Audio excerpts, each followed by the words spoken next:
संसाराला तुम्ही देऊन टाका. डोंगरेजी महाराज बोलतायत, संसार को तन समर्पित करो और ईश्वर को मन समर्पित. ईश्वराला मन समर्पित करा. मन हा मोगरा अर्पण ईश्वर. मन रूपी मोगरा ईश्वराला समर्पित करायचा, त्याला करुणेनं आळवायचं. संसारामध्ये चाललेलंच आहे. संसारामध्ये मोठेपणा जरूर दाखवा, ते दाखवणं गरजेचं आहे, कारण तो एक पुरुषार्थ सांगितलाय, बरोबर आहे की नाही. पण परमार्थात आल्याच्या नंतर मी दुर्बल आहे हीच भावना अंतःकरणामध्ये असली पाहिजे. संसारामध्ये दाखवायचं. डोंगरेजी महाराजांचंच वाक्य आहे, ज्या वेळेस आपण संसारिक म्हणून जगाच्या समोर येतो ना, त्यावेळेस मात्र आपलं दुःख लोकांना सांगायचं नाही. का सांगायचं नाही? आपलं जर आपण दुःख लोकांना सांगितलं तर लोक त्या दुःखाचा हसू करतात. म्हणून लोकांना दुःख सांगायचं नाही. ज्या वेळेस आपण लोकांमध्ये येतोय त्यावेळेस इतकं प्रसन्न राहायचं, किती जरी दुःख असलं लोकांनी विचार केला पाहिजे की याच्या प्रसन्नतेचं गमक काय. लोकांनी विचार केला पाहिजे की हा इतका प्रसन्न राहतो कसा, एकही याला अडचण नाही का, असा लोकांनी विचार केला पाहिजे. आणि ज्या वेळेस एखादा साधू महात्मा भेटतो ना, त्यावेळेस मात्र आपलं अंतःकरण त्याला विदित करायचं. साधू महाराज, तुम्हाला जर देवाचं दर्शन झालं असेल तर आम्हालाही त्या देवाचा पत्ता सांगा. कोणे गावी आहे सांगा हा विठ्ठल, आम्हाला त्याच मार्गाने जायचंय. उसावेशी हेची वाटे जे जे भेटे तयासे सांगा. देव आमच्यावरती कृपा करेल का, काय लाज राखेल. आता अवघी याचा विसर झाला, हा राहिला उद्योग. तुका मने चिंता वाटे, कोण भेटे सांगेसा. अशी परिस्थिती निर्माण होते. परमार्थाच्या वाटेवरती फार महत्वाची गोष्ट आहे. आणि परमार्थ करत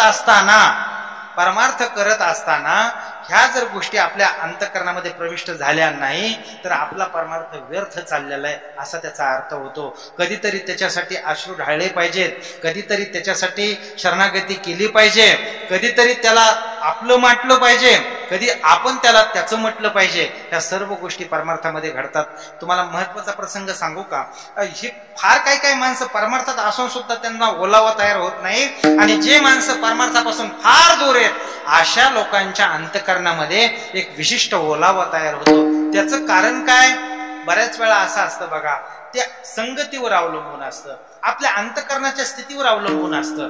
आपल्याला परमार्थाच्या बद्दल किती आस्था आहे त्या आस्थेवरती अवलंबून असतं. बऱ्याच वेळा परमार्थिक माणसं आहेत पण नाही रडत ते देवासाठी, परमार्थिक माणसं आहेत पण नाही ते समर्पित होत देवासाठी. आणि अशी काही माणसं आहेत की एखादं वचन ऐकलं की लगेच त्यांच्या जीवनामध्ये बदल घडतो.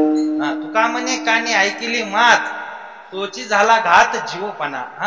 एक शब्द ऐकला की सर्व गोष्टीमध्ये पुढाकार घेतो, तो परमार्थामध्ये प्रवृत्त होतो, अंतःकरण त्याचं तरळ होतं. तुम्हाला एक प्रसंग सांगू, तुम्ही ऐकलेला असेल, पाहिलेला असेल. तुम्ही चित्रपट बघता का? पिक्चर बघता का? पण मला ह्या पिक्चर बद्दल सांगायचं नाही. तुम्ही संत तुकाराम चित्रपट बघितला का? आताचा नाही बरं, जुना संत तुकाराम चित्रपट. त्या चित्रपटामध्ये ज्यांनी भूमिका केलेली ते पागनीस, विष्णुपंत पागनीस, त्यांनी ती भूमिका केलेली. ते विष्णुपंत पागनीस ज्या वेळेस ते काही डायरेक्टर मंडळी त्यांच्याकडे आले आणि सांगितलं पागनीसजी आपल्याला भूमिका करायची, तुकाराम महाराजांची भूमिका करायची, त्यांच्या जीवनावरती आपल्याला चित्रपट साकारायचा आहे आणि त्या भूमिकेसाठी तुम्ही योग्य आहात असा आमचा सर्वांचा निर्णय झालेला आहे, त्यामुळे तुम्ही ती भूमिका करा आणि आमचा सर्वांचा आग्रह आहे असं म्हटल्याच्या नंतर विष्णुपंत पागनीसही तयार झाले. मला मुद्दा सांगायचा आहे, हे माणसं परमार्थात नाहीत पण त्यांच्या अंतःकरणामध्ये एकदा का ही गोष्ट बसली की त्यांनी सर्वस्वाचा त्याग केला आणि पूर्ण जीवन परमार्थासाठी समर्पित केलं. याच्यावरती मला हा मुद्दा सांगायचा आहे तुम्हाला. ज्या वेळेस विष्णुपंत पागनीसांना सांगितलं की तुम्ही तुकाराम महाराजाची भूमिका करू शकताय का, त्यांनी सांगितलं मला वेळ द्या, 1-2 वर्षाचा वेळ द्या, मला महाराजांच्या बद्दलचा अभ्यास करू द्या, काही साधना करू द्या, महाराजांचं जीवन कसं होतं त्याचा मला काही कळालं पाहिजे की नाही. महाराज कधी उठायचे, कधी झोपायचे, महाराजांचा दिनक्रम कसा असायचा, भंडाऱ्यावरती कधी जायचे, घोरडेश्वरावरती कधी जायचे, भामचंद्रावरती कधी जायचे, भजन कधी असायचं, संसारासाठी ते किती वेळ द्यायचे, या सर्व गोष्टीचा मला अभ्यास करू द्या, नंतर मात्र मी ही भूमिका साकारू शकतो. अभ्यासासाठी वेळ दिला आणि विष्णुपंत पागनीसांचा अभ्यास चालू झाला. विष्णुपंत पागनीस पहाटे 4 वाजता उठायचे, रावळामध्ये जायचे, काकड आरती करायचे, काकड आरती झाल्याच्या नंतर तिथून तसेच ते डोंगरावरती जायचे. डोंगरावरती गेल्याच्या नंतर भामचंद्र डोंगरावरती, भंडारा डोंगरावरती गेल्याच्या नंतर एकांताचा वास त्या ठिकाणी. तुका म्हणे आम्हा एकांताचा वास, ब्रह्मी ब्रह्मरस शेहू सदा. आता त्या ठिकाणी कोणी नाही, भजन चालू आहे. विष्णुपंत पागणे स्वतः सुंदर गायक होते बरं का. तो चित्रपट बघितल्याच्या नंतर आपल्या लक्षात येईल. आधी बीज एकले त्याच्यातलं जे गाणं आहे, अभंग गायलाय तो त्यांनी स्वतःच्या आवाजामध्ये गायलेला आहे. उत्कृष्ट गायक होते ते. त्या ठिकाणी गेल्याच्या नंतर ते भजन आळवायचे आणि त्या भजनामध्ये महाराजांची भाषा तर नाही का, भजन कशा पद्धतीनं असायचं. वृक्षवल्ली आम्हा सोयरे वनचरे, पक्षी सुद्धा सुस्वरे आळवीत त्या ठिकाणी चाललेलं होतं. भजन भजन इतकं भजन, ते समाधी लागणारं भजन विष्णुपंतांचं व्हायचं. भजन झालं की खाली यायचे. खाली आल्याच्या नंतर परत देवाची आरती, परत ते दिनक्रम त्यांचा ठरलेला. आणि 1-1.5 वर्षाचा काळ झाल्याच्या नंतर त्या डायरेक्टरने विचारलं, आता आपण भूमिका करू शकताय का? त्यावेळेस विष्णुपंतांनी सांगितलं, हरकत नाही, मी प्रयत्न करतोय. 1.5 वर्षाची साधना झाली, गाथेचे अखंड पारायण झाले. महाराजांचं जीवन कशा पद्धतीने पूर्ण महाराज आता विष्णुपंताच्या अंगामध्ये उतरलेले. बस प्रवास चालू झाला. त्या चित्रपटाचं शूटिंग पुण्यामध्ये प्रभात टॉकीजने त्याची सर्व जबाबदारी घेतलेली आणि चित्रपटाचं शूटिंग चालू झालेलं. बघा ना, ते विष्णुपंतांचा वेश कसा होता. धोतर, बाराबंदी घातलेली, पगडी, गळ्यामध्ये विना, चिपळ्या, आणि असं त्यांचं स्वरूप पांडुरंग पांडुरंग. त्या ठिकाणी ती भूमिका साकारल्याची.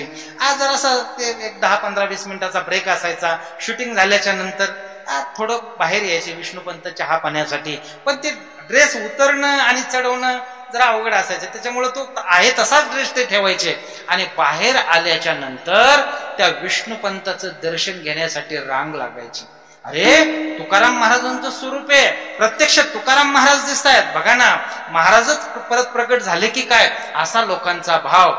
100-100, 150 लोक रांगेने विष्णुपंताचं दर्शन घ्यायचे.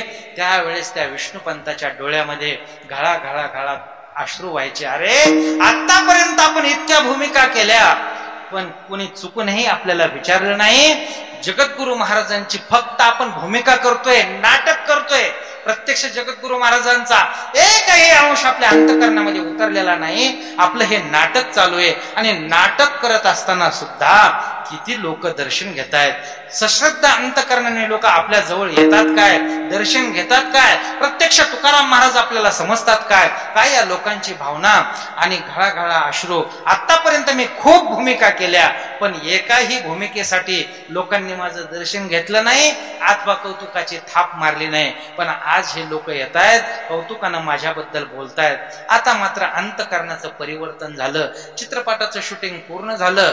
तो चित्रपट इतका चालला, हाऊसफुल झाला तो चित्रपट. आणि पूर्वी असं होतं, लगेच्या लगेच मानधन नव्हतं.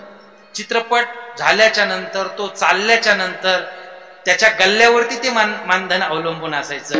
आणि मग ती डायरेक्टर मंडळी विष्णुपंतांच्या घरी आली, काही रक्कम घेऊन आले आणि विष्णुपंतांना सांगितलं, जी तुम्ही भूमिका केली ती भूमिका 1 नंबर झाली. लोकांच्या मनामनामध्ये ती भूमिका पोहोचली, लोकांच्या घराघरामध्ये आज तुम्ही पोहोचलात. खऱ्या अर्थाने आपला चित्रपट अजर अमर झाला. त्याच्यासाठी आम्ही आपलं तोडकं मोडकं काय तुटकंसं मानधन घेऊन आलोय. ते काय तुमच्या भूमिकेला फार साजेसा असं नाही, पण आम्ही फुल नाही फुलाची पाकळी देण्याचा प्रयत्न करतोय, तेवढं मानधन स्वीकारा. असं म्हटल्याच्या नंतर विष्णुपंतांनी सांगितलं, मला मानधन नको. असं म्हटल्यावर त्या डायरेक्टरांना वाटलं की अरे, हा चित्रपट फार चाललाय, फार गाजलाय, याला नॅशनल अवॉर्ड मिळालाय. आणि ह्या विष्णुपंतांच्या बहुतेक तोंडाला पाणी सुटले की जास्त पैशाची अपेक्षा त्यांच्या मनामध्ये आली. त्यांनी सांगितलं, तुम्ही जी आपली रक्कम ठरली ना, त्याच्यापेक्षा दुप्पट रक्कम आहे. त्यावेळेस विष्णुपंतांनी सांगितलं, मला दुप्पटही नको. अहो म्हटले विष्णुपंत, 4 पट रक्कम देण्यासाठी आम्ही तयार आहेत, ही रक्कम घ्या. त्यावेळेस त्याने सांगितलं, रक्कम 1 पट आहे का दुप्पट आहे, 3 आहे का 4 आहे, त्याच्याशी मला घेणं नाही, मला रक्कमच घ्यायची नाही. ज्या जगद्गुरु महाराजांची मी भूमिका स्वीकारली, त्यांनी सांगितलंय, ड्युट्या छत्री घोडे येतो बऱ्यात न पडे, तुमचे येर वित्त धन ते मज मृतके समान. जर जगद्गुरु महाराजांनी धनाला स्पर्श केला नाही, तर मी मात्र धनाला स्पर्श कसा करू, मी धनाला स्पर्श कसा करू. बघा, साधी भूमिका, नाटक आहे हे. नाटक केलं त्यांनी, त्यांच्या अंतःकरणावरती इतका मोठा परिणाम झाला. आणि विष्णुपंत त्यांना बोलतायत, अहो मला तुमच्या पैशाची गरज नाही, सर्वात महत्वाची गोष्ट सांगतो, तुम्हाला जर मला काही द्यायचंच असेल तर एक करा, ज्या वेळेस माझ्या प्राणाचं उत्क्रमण होईल, माझे प्राण जातील, त्यावेळेस मात्र माझा अंत्यविधी देहूला इंद्रायणीच्या ठिकाणी व्हावा, हीच माझी मागणी, हीच माझी अपेक्षा आहे. बघा बरं. आणि त्या दिवसापासून विष्णुपंतांनी परत कुठल्याही चित्रपटामध्ये काम केलं नाही. त्यांनी जो घातलेला पोशाख होता, इतके प्रामाणिक आहेत ते त्या पोशाखाशी, त्यांनी तो पोशाख परत उतरला नाही, आहे तसाच पोशाख. बघा ना, आपण कीर्तनकार म्हणून त्या पोशाखाशी किती प्रामाणिक आहेत बघतोय आपण, बरोबर आहे की नाही? बाहेर गेलं की सुटापुटात राहणं आणि मग कीर्तनाला आलं की बस तो पेहराव करून येणं. आपण अनन्य नाही, पोशाखाशी अनन्य नाही तर देवाशी कधी राहू, बरोबर आहे की नाही? पण हेच आपल्याला दाखवून दिलंय, परमार्थापासून कोसो दूर असणारी ही मंडळी एकदा का अंतःकरणामध्ये ती ज्योत प्रदीप्त झाली, अंतःकरणामध्ये स्फुल्लिंग चेतल्या गेलं की मग मात्र संसार नाही, फक्त देव आणि देव. की कशाचं प्रतीक आहे? हे फक्त करुणेचं प्रतीक आहे. त्याला आळवायचं, करुणेनं आळवायचं. एकदा का अंतःकरणामध्ये करुणेचा उदय झाला की नक्कीच आपल्याला देव भेट देणार आहे. विठ्ठल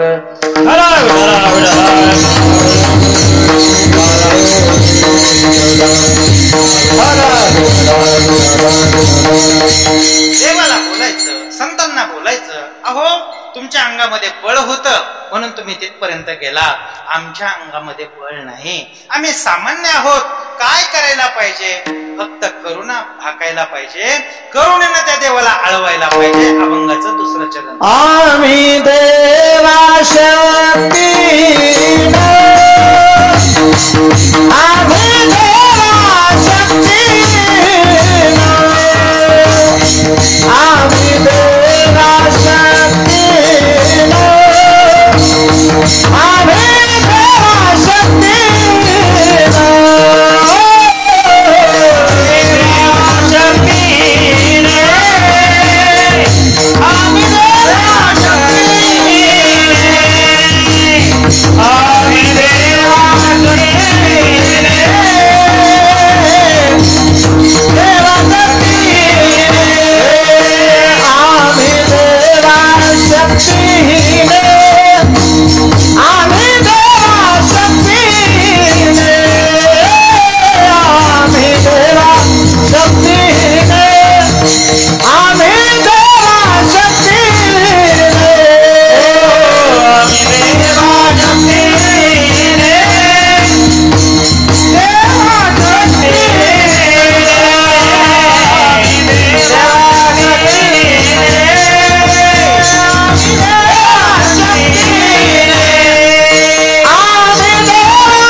त्याच्याशिवाय त्या देवापर्यंत आपलं गाणं, आपले हात जाणार नाही. आम्ही देवा शक्तिहीने भाकुतेने करुणा, आम्ही शक्तिहीन आहोत, आमच्या अंगामध्ये कुठलंही बळ नाही, आमच्या अंगामध्ये वैराग्याचं बळ नाही की भक्तीचं बळ नाही, आम्ही सामान्य आहोत. आम्ही देवा शक्तिहीने, फक्त आम्ही एक करू शकतो, करुणेनं तुला आळवू शकतो, तुझी करुणा भाकू शकतो. आणि करुणा फार महत्वाची, फार महत्वाची. आपल्या अंतःकरणामध्ये करुणा प्रविष्ट झाली पाहिजे. देवाला आळवण्याचा प्रयत्न करायचा. ज्या ज्या भक्ताने देवाला करुणेनं आळवलं त्या त्या भक्तासाठी देव धावत आला.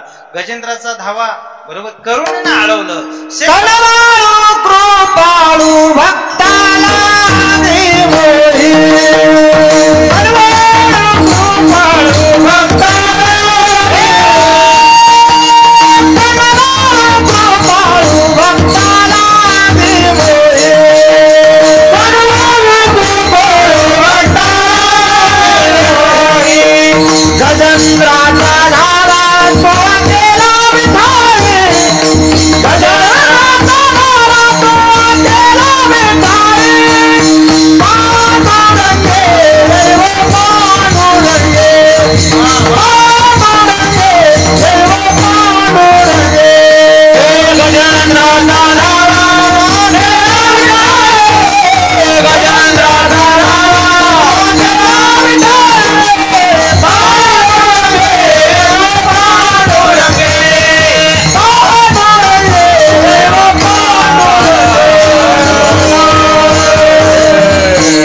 आणि देव त्याच्यासाठी धावून आला. लक्ष्मण विचारलं कुठं जातायत? अहो तिथं हा शब्द उच्चारला आणि त्या हत्तीपाशी ती शब्द उच्चारला. इतका वेग होता देवाचा. कशामुळे वेग? आर्ततेनं हाक मारली, करुणेनं हाक मारली. सर्व बंध आता माझे तुटलेले आहेत, तुझ्याशिवाय मला कोणी नाही, असं आपण नित्य बोलणं गरजेचं आहे. आणि कधी ना कधी तो भगवान येईल. बघा तो गजेंद्र विहार करण्यास, श्रीमद भागवतामध्ये हा प्रसंग येतो. ज्यावेळेस तो विहार करण्यास, जरा माणसं संपन्न झाले की बाहेर फिरायला जातात, बरोबर आहे की नाही? थंड हवेच्या ठिकाणी म्हणा, अन्याने वेगळं काहीतरी पाहण्याला. इथं नाही तर कुठं दुबईला जातात माणसं, तिथून ते फोटो आपल्याला दाखवतात ना, इथं फिरायला आलो, तिथं फिरायला आलो. तसं तो हत्ती पण आता जरा संपन्न होता. कुठं जायचं तर तो जलाशयामध्ये फिरायला गेला. घरातला करता मनुष्य असला की लोक त्याच्या आज्ञेने सर्व वागत असतात. तशा पद्धतीनं सर्व परिवार त्या जलाशयामध्ये गेला. तिथं गेल्याच्या नंतर त्या नकराने पाय धरला. पाय धरल्याच्या नंतर आता 1 दिवस झाला, 2 दिवस झाले, 3 दिवस झाले. तिथं राहायचं किती दिवस? मग आता मात्र मुलं कुजबुज करू लागले, सुना कुजबुज करू लागल्या. राहायचं तर कुठं? अहो बाबासाठी राहायचं म्हणजे आता ते पिकलेलं पान कधीतरी जाणारच आहे. आपण कुठपर्यंत इथं थांबायचं? आपल्याला संसार नाही का आपला? असं गजेंद्राच्या कानावरती हे वाक्य आले आणि गजेंद्राला रडू आला. अरे रे रे, यांच्यासाठी आपण रात्रीचा दिवस, दिवसाची रात्र केली आणि आज हे लोक आपल्यासाठी थांबायला तयार नाहीत. बघा ना तुम्ही, तसंच आहे आपल्याकडं. करत्या माणसाला अण्णा म्हणण्याची पद्धत आहे. म्हणतात ना इकडे अण्णा म्हणतात का नाही? म्हणतात अण्णा. अण्णा का म्हणतात? कारण ते आणत असतात ना, त्याच्यामुळं अण्णा. बरं त्या अण्णाचा फार मान असतो बरं का. कुठपर्यंत मान असतो? जोपर्यंत अण्णा आणत असतात तोपर्यंत त्यांचा फार मान. घरामध्ये आल्याच्या नंतर अण्णा आले म्हणजे घरात कर्फ्यूच लागला, शांत वातावरण. बरं त्या अण्णांना गरम चहा, अण्णांना गरम जेवण, नाश्ता, अण्णा सर्व तयारी व्हायच्या आत हातामध्ये सर्व त्यांच्या हजर. इतकी अन्नाची काळजी दखल घेत जातात लोक, बरोबर आहे की नाही? कुठपर्यंत? जोपर्यंत आणतात तोपर्यंत. एकदा का अण्णा थकले की मग मात्र लोक म्हणतात. एक महत्वाचा टप्पा आहे बघा, की लक्षात घेतलं पाहिजे. आणि विशेष करून ज्येष्ठ नागरिकांनी हे लक्षात घेतलं पाहिजे. करत्या मुलाचा बोलण्यातला स्वर जरा कडक वाटला की समजायचं आपलं म्हातारपण झालंय. जी पत्नी आपल्या डोळ्याच्या इशाऱ्यावर चालते, तीच पत्नी जर आपल्याला डोळे वटारत असेल तर समजायचं आता थांबायला पाहिजे. आता मात्र लोडबोड करायची नाही. सांगू आणखी महत्वाची गोष्ट. सूनबाईंनी सांगितलं, मामाजी मी जरा बाहेर जाऊन येते, एवढं मुलाला सांभाळा. समजायचं आपलं अस्तित्व संपलं आता. तिथून पुढे रुबाब करायचा नाही, दरारा करायचा नाही. शांतपणे सहज जीवन जगण्याचा प्रयत्न करायचा. काही सांगत बसायचं नाही, सल्ले देत बसायचं नाही मुलाला. अजिबात सल्ले नाही द्यायचे. थांबायचं. आणि एखाद्या वेळेस मुलांनी सल्ला मागितला तर त्याला सांगायचं, बाबा तुझा जमाना वेगळा आहे आणि आमचा जमाना वेगळा. आमच्या जमान्यामध्ये शब्दाला किंमत होती, तुझ्या जमान्यामध्ये पैशाला किंमत आहे. सल्ला देण्याच्या सुद्धा आम्ही लायकीचे नाहीत. आता तुझं जीवन तुझ्या पद्धतीनं तू चालव. याला तर जीवन मुक्त म्हणतात. सर्वात महत्वाची गोष्ट, थांबता आलं पाहिजे. असं ठरवायचं, मला 51व्या वर्षी थांबायचंय. जरा अलीकडे होतं ना 51, थोडं पुढं घेऊ आणखी. 60, 61ला मला थांबायचंय. संकल्प करायचा, मला 61व्या वर्षी थांबायचंय. जरा हे पण अलीकडेच होतंय. आणखी जरा पुढे जाऊ, मला माझ्या जीवनाच्या 75व्या वर्षी थांबायचंय. नाही 81व्या वर्षी थांबू, काय अडचण नाही. पण थांबणं गरजेचं आहे. माणसं 83, 84, 90चे होतात तरी थांबायला तयार नसतात. आणि माणसं थांबले नाही की मग माणसाला माणसं सोडून जातात. आपण बघतोय, आपण सर्व बघतो. तुम्हाला सांगू का, मागच्या वर्षामध्ये महाराष्ट्रामध्ये 2 बंड झाले. नुसतं ऐका बरं, एवढ्या पुरतच आहे आणि लगेच सोडून द्या. महाराष्ट्रामध्ये 2 बंड झाले. पहिलं बंड झालं ते घरातच बसून राहतात म्हणून बंड झालं. ऐकताय? पहिलं बंड झालं ते घरात बसतात, घराच्या बाहेरच निघत नाहीत म्हणून बंड. आणि दुसरे घरात बसतच नाहीत, सारखे बाहेर असतात म्हणून बंड. द्या सोडून. माझा मुद्दा चाललाय, जोपर्यंत आपल्याला आहे पाठव्य शक्ती आहे तोपर्यंत मानणारे लोक असतात, पण एकदा का पाठव्य शक्ती संपले लोक मानायला तयार नसतात. मग थांबता आलं पाहिजे, कळालं पाहिजे की आता इथं आपल्याला थांबून घ्यायचंय, सल्ला कोणाला द्यायचा नाही. अशा पद्धतीने आपण जर जीवन जगू, सहज जीवन जगता आलं पाहिजे, लवचिक जीवन जगता आलं पाहिजे. आपण घरात असूनही नसल्यासारखं आपलं जीवन राहिलं पाहिजे. घरात असूनही नसल्या ठीक आहे, काही अडचण, आमची कोणालाच अडचण नाही आणि कधीच अडचण आम्ही करणार नाहीत. अशा पद्धतीनं आपलं अस्तित्व काय, अस्तित्व हारून माणसाने जीवन जगायचं असतं, अस्तित्व हारून. आणि घरामध्ये तो दरारा, तो रुबाब कशासाठी? जर ही सर्वच माणसं आपली आहेत, माझी माणसं आहेत, याच्यातून मात्र वेगळेपणा आपला दाखवण्याचं काही कारण नाही. अर्थात माझा मुद्दा चाललाय, त्या देवाला करुणेनं आळवायचं, त्याला नित्य बोलायचं, सांगायचं तुझ्याशिवाय माझं कोणी नाही, तूचे सर्वस्व माझं, रात्रंदिवस त्याच्याशी संवाद करायचा. असा जर आपण त्याच्याशी संवाद करत राहिलो, आपली शक्ती देवाला दाखवायची नाही, आपलं तारुण्य देवाला दाखवायचं नाही, आपला पैसा प्रतिष्ठा काही त्याला दाखवायचं नाही. फक्त देवा, अरे मी सामान्य आणि माझा उद्धार तूच करू शकतो, मला कधीतरी तू भेट दे, मी तुला करुणेनं आळवतो. आणि असं करूनच संतांनी शेवटचा टप्पा गाठला. त्यांनी काय केलं माहितीये का? त्यांनी काळाची पायरी केली आणि देवाच्या दिशेने प्रवास केला. अभंगाचं तिसरा पावटने केला काळ, पावटने केला काळ, पावटने केला काळ, पावटने केला काळ, पावटने केला काळ, पावटने केला काळ, पावटने केला काळ, केला काळ, दया बाळ होते ते, दया बाळ होते ते, आम्ही देवा शक्ती, आम्ही देवा शक्ती,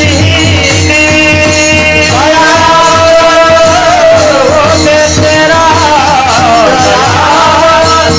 होते ते, आम्ही देवा शक्ती, आम्ही देवा शक्ती,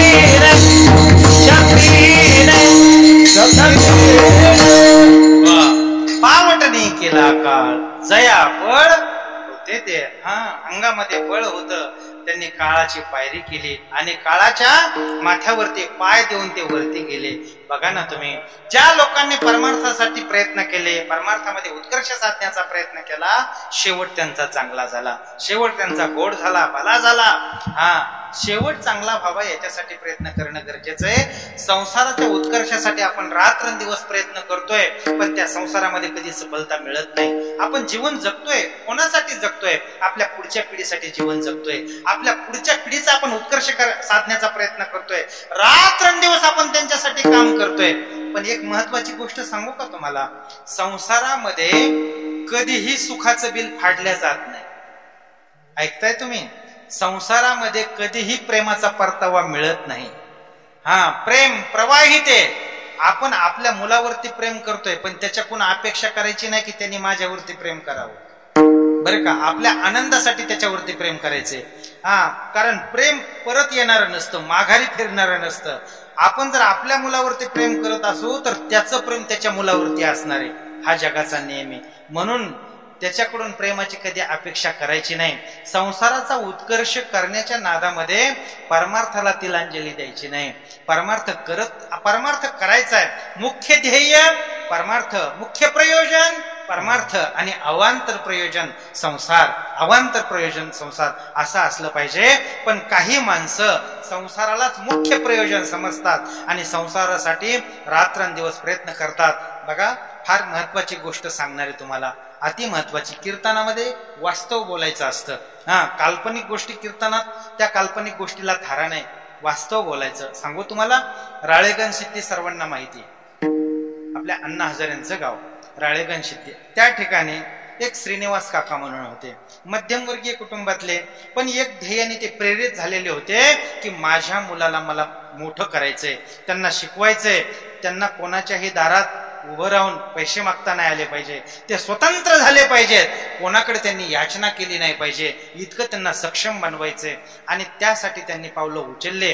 ते पुण्यासारख्या ठिकाणी राहण्यासाठी गेले. 2 मुलंही फार बुद्धिमान. त्यांचा 5वी मध्ये पहिला नंबर आला, 7वीत पहिला नंबर, 10वीत पहिला नंबर. आता खूप हुशार. पण पुढच्या आता कॉलेजला ऍडमिशन घ्यायचं, पैशाची चणचण भासू लागली, मध्यमवर्गीय जीवन. मग काकांची काही जमीन होती, 4-2 एकर जमीन. काका असं वाटलं की आता ती जमीन विकावी आणि पुढं मुलांच्या शिक्षणासाठी ती उपयोगात आणावी. काका गावाकडे राळेगण सिद्धीला गेले आणि तिथे गेल्याच्या नंतर आपल्या मित्रांना विचारलं, बाबा की मला माझी जमीन विकायची. त्यावेळेस मित्रांनी सल्ला दिला की तू जमीन काय विकू नको, मुलांचं शिक्षणच करायचं असेल तुला तर तू लोन कर, कुठं कर्ज काय करायचं तर कर, पण जमीन विकू नको. असं म्हटल्याच्या नंतर बाबा मी आतापर्यंत तेच केलं, आतापर्यंत मी हप्तेच भरत आलोय, आतापर्यंत कर्जचे, आता मात्र मी त्या कर्जाला कंटाळलोय.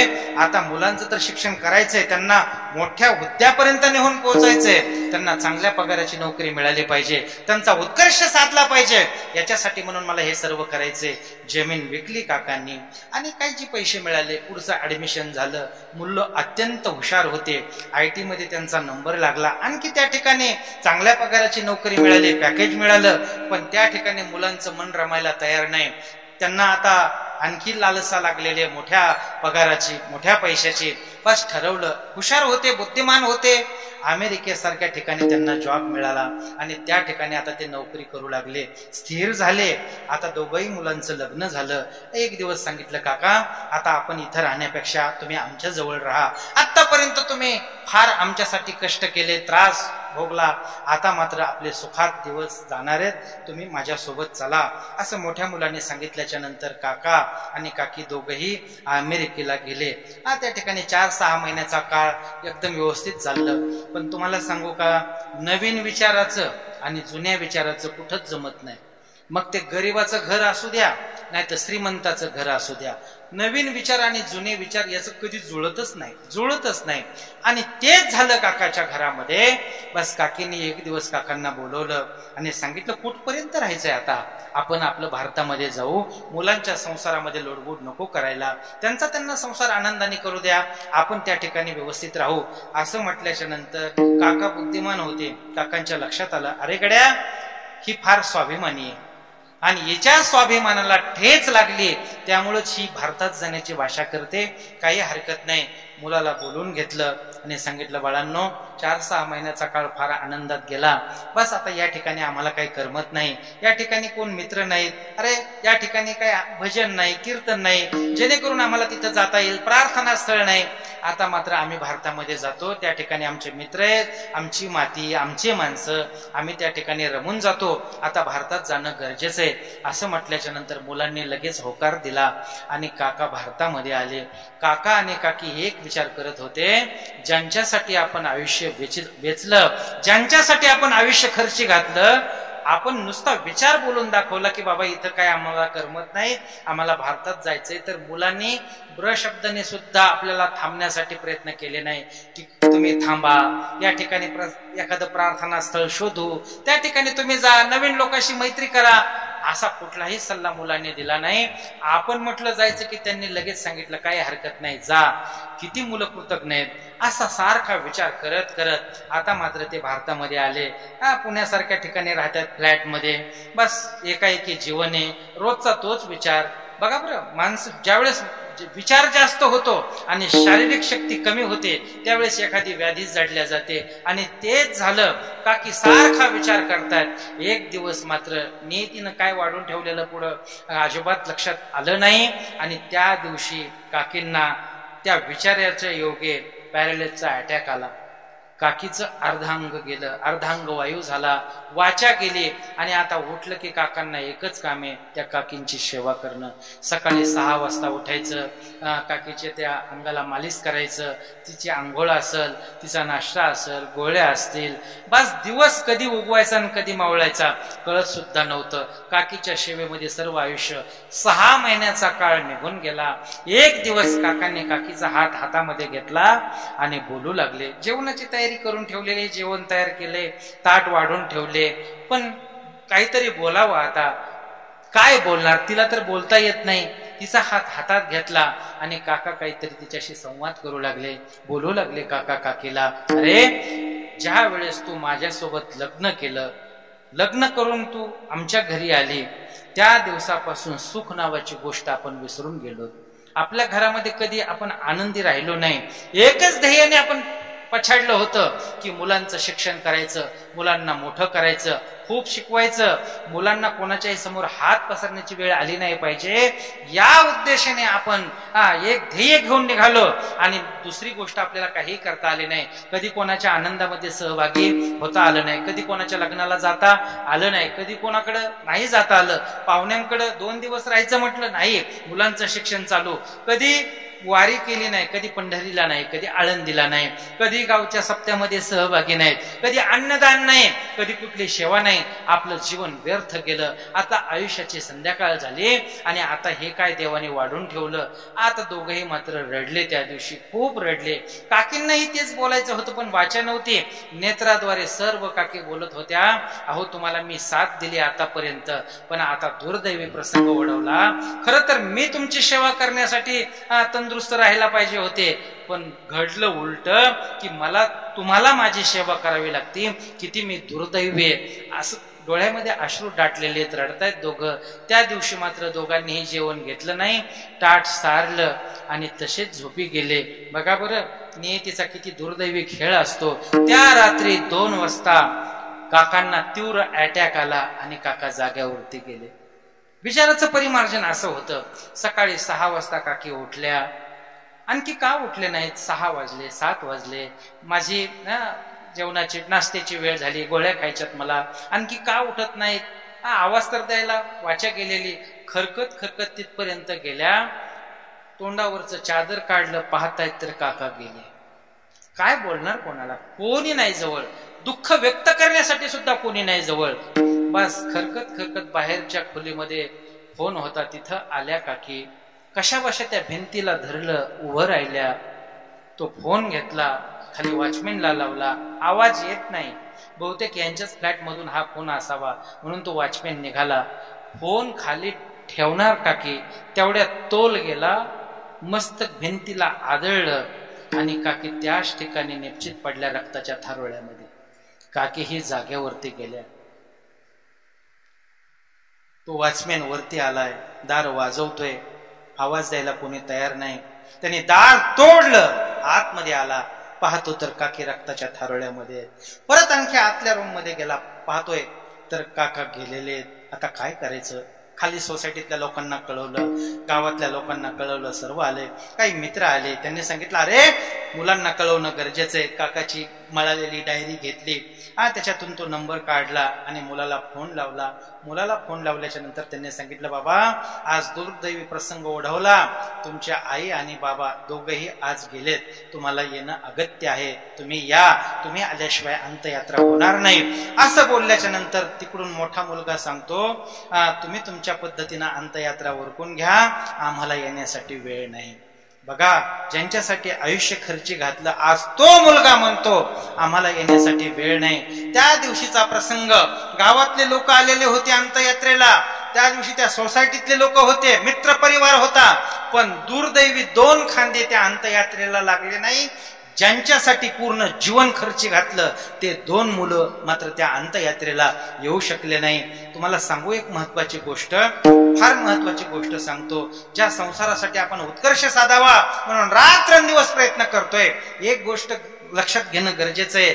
आपल्या मुलाला चंद्राला स्पर्श करायला शिकवा, ताऱ्याला हात लावायला शिकवा, अडचण नाही, पण कधीतरी त्याला आपल्या चरणाला देखील हात लावायला शिकवा, जेणेकरून तो आपल्या अंत्ययात्रेला येईल, जेणेकरून ते आपल्या अंत्ययात्रेला हजर राहतील. सांगू तुम्हाला महत्वाची गोष्ट, संसारासाठी आपण प्रयत्न केले, संसारामध्ये परतावा मिळत नाही, पण परमार्थासाठी जर आपण प्रयत्न केले तर नक्कीच मात्र शेवट चांगला होतो. साधू संतांनी आपलं जीवन उद्ध्वस्त केलं, जाळलं जीवन, देवाला समर्पित जीवन केलं आणि एक काळ असा प्रत्यक्ष देव घेण्यासाठी आला की नाही महाराजांना. संसार काय झाला? जाळोनी संसार, पैसलो अंगणी, संसाराच्या नावे घालोनी शून्य. संसार जाळला, संसार लाथाळला, त्या सर्व गोष्टी केल्या आणि त्या देवाची वाट बघितली. अंतकाळी विठो आम्हाशी प्रत्यक्ष महाराजांना घेण्यासाठी देव येतोय. परमार्थातली ही क्रांती आहे. आणि आपल्याला असं वाटत परमार्थच त्याच्यासाठी करायचा आहे, लौकिकासाठी परमार्थ करायचा नाही. माझं नाव या परमार्थात होईल ही अपेक्षा ठेवायची नाही. एक गोष्ट करायची की माझा अंत काळ चांगला गेला पाहिजे, माझा शेवट चांगला झाला पाहिजे, माझा शेवटचा क्षण देवासाठी गेला पाहिजे, देव माझ्यासाठी धावून आला पाहिजे. आणि देवाची भाषा आहे, जर माझ्या भक्ताने माझी अनन्यतेने सेवा केली, जो मज होय अनन्य शरण, त्याची मी निवारी जन्म मरण, या लागे शरणागता शरण्य मीच ऐकू. काय करतो, जर माझ्या भक्ताने माझी अनन्यतेने भक्ती केलेली असेल ना, तर त्याच्या अंत समयाला मी धावून जातो. काय करतो, त्याच्या ऋणात राहतो मी. ते ऋणवैपण देखुनी अंगी, आपुल्याच उत्तीर्णत्वा लागी, भक्ताच्या तनुत्यागी परिचर्या करी. ज्या वेळेस माझ्या भक्ताच्या प्राणाचं उत्क्रमण होतं, त्यावेळेस मात्र मी काय करतो, देह वैकल्याचा वारा झनी लागेल या सुकुमारा, आत्मबोधाचा पांजेरा श्वेत येते. मी माझ्या भक्ताला आत्मबोधाच्या पिंजऱ्यामध्ये बंद करून ठेवतो. देव आपल्यासाठी धावून येतो. देवाचं म्हणणं एकच आहे, तुम्ही माझ्यासाठी एक पाऊल पुढे टाका, मी तुमच्यासाठी 100 पावलं पुढे टाकतो. 100 पावलं मी येण्यासाठी फक्त तुम्ही आर्ततेनं सर्व बंध तोडा आणि एकच बोला, देवा मी तुझा आहे, तुझ्याशिवाय माझं कोणी नाही. आणि ते पाऊल, सर्व बंध तोडून टाकलेलं पाऊल ज्यावेळेस आपण देवाच्या दिशेने टाकू ना, नक्की त्याला आपली दया येणारे, नक्की दया येणारे. संतांच्या जीवनामध्ये तेच घडलं. बघा ना, लोकांनी खूप त्रास दिला संतांना, खूप त्रास. आणि इथं कोणी चांगलं काहीतरी करायला लागलं की लोक त्रास देतात. जगाचा नेमच हा, लोक चांगलं करणाऱ्यांना नाव ठेवतात, त्याचं नाव घेत नाहीत. आणि नाव कधी घेतात, गेल्याच्या नंतर लोक नाव घेतात. गेल्याच्या नंतर म्हणजे मेल्याच्या नंतर लोक नाव घेतात. ते सिंधुताई सपकाळांचं फार छान वाक्य आहे. जाता जाता बोलल्या, अरे बाबा, या महाराष्ट्राच्या मातीमध्ये चांगलं म्हणून घ्यायचं असेल ना तर मरावं लागतं. मरावर मेल्याशिवाय लोक चांगलं म्हणत नाहीत. आणि इथं संत गेल्याच्या नंतर आपण मात्र आज त्यांची पूजा करतोय, त्यांना दही दूध मध यांनी आंघोळ आज घालतोय आपण. पण त्यावेळेस मात्र ज्ञानोबारांना मधुकरी मिळाली नाही. त्यावेळेस जगद्गुरु महाराजांना लोकांनी भांडले, गावात राहू दिलं नाही. ही परिस्थिती.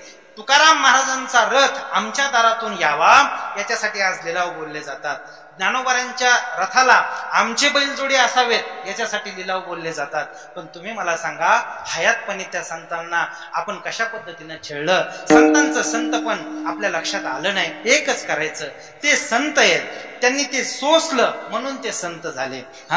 इथं परमार्थात आल्याच्या नंतर काय क्षणभरी आम्ही सोशिले वाईट, साधिले आवीट निज सुख. सोसल्याच्या नंतर साधता येतंय. अगोदर कष्ट घ्यावे लागतात. संतांनी त्याच पद्धतीनं कष्ट घेतले. आणि महाराजांची तीच भाषा आहे. महाराज बोलतायत की संतांनी सर्वांचे अपराध आपल्या पोटामध्ये साठवले.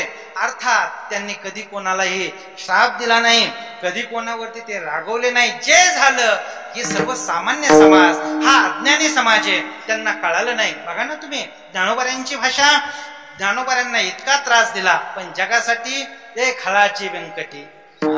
यांच्या बुद्धीतला जो वाकडेपणा आहे ते दूर झाला पाहिजे. बाकी माणसं तर चांगलेच आहेत ना, माणसं माझ्यापर्यंत येणारेच आहेत ना, त्यांच्या बुद्धीतला वाकडेपणा गेला पाहिजे. हे संत इतके धीरोदात्त आहेत, शांत आहेत. ते कसे आहेत? समुद्रासारखे आहेत. अभंगाचं शेवट.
संत धीर समुद्र आम्ही देवा शक्तीहीने भाकुतेने करुणा या महाराजांच्या दिव्य वचनावरती आपण थोडस बोलण्याचा प्रयत्न केला. या सर्वच मंडळी आणि विशेष करून आमच्या आळंदीकर गुणीजन मंडळी पोषक साथ कशी असावे, प्रमाण किती सूत्रबद्ध असावं, त्याच्यानंतर त्याच्या चाली कशा असाव्यात, त्या अभंगाचा भाव काय, त्यानुसार ह्या महाराज मंडळींनी या ठिकाणी कीर्तनाला साथ केली. म्हणून तर रंग भरे कीर्तनात आपलं खूप योगदान आहे संप्रदायासाठीच आणि आपली वाटचाल या संप्रदायाच्या योग्य दिशेने आहे. आपल्या चरणी कोटी कोटी दंडवत. बस सर्वच टाळकरी मंडळी सर्वांच्या चरणी विनम्र भावाने अभिवादन करायचं आणि सेवेला याच ठिकाणी विराम द्यायचा. किंबहुना तुमचे केले धर्म कीर्तन सिद्धी नेले हेथ माझे जीवरले पाये पण. ज्ञानेश्वर माऊली